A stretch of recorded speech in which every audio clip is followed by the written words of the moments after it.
আমার আজকের রেসিপি বাটা মশলায় শিং মাছ ভাপা। প্রথমে নিয়েছি পেঁয়াজ বাটা, আদা বাটা, ধনিয়া বাটা, তারপর দিচ্ছি জিরা বাটা ও মরিচ বাটা। এখন দিয়ে দিচ্ছি স্বাদমতো লবণ ও হলুদের গুঁড়া, তারপর দিচ্ছি পরিমাণ মতো সরিষার তেল। এখন আমি হাতের সাহায্যে সবগুলো মশলা খুব ভালো করে মেখে নিচ্ছি। আমার মশলা মাখানো হয়ে গেছে। এখন দিয়ে দিলাম কেটে ধুয়ে রাখা শিং মাছ। শিং মাছটাকেও আমি মশলার সাথে খুব ভালো করে মেখে নিচ্ছি।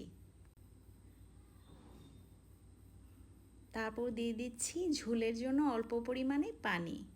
এখন দিয়ে দিলাম 3-4টা কাঁচামরিচ।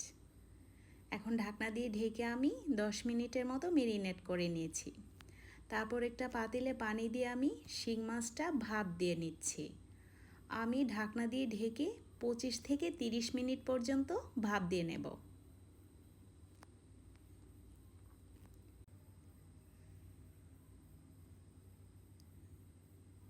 শিং মাছ ভাপ দেওয়া হয়ে গেছে। এখন আমি ঢাকনাটা খুলে পরিবেশন করে নিচ্ছি। তো ভিডিওটি যদি আপনাদের ভালো লেগে থাকে বাসায় একবার হলেও এভাবে ট্রাই করে দেখতে পারেন। ধন্যবাদ সবাইকে।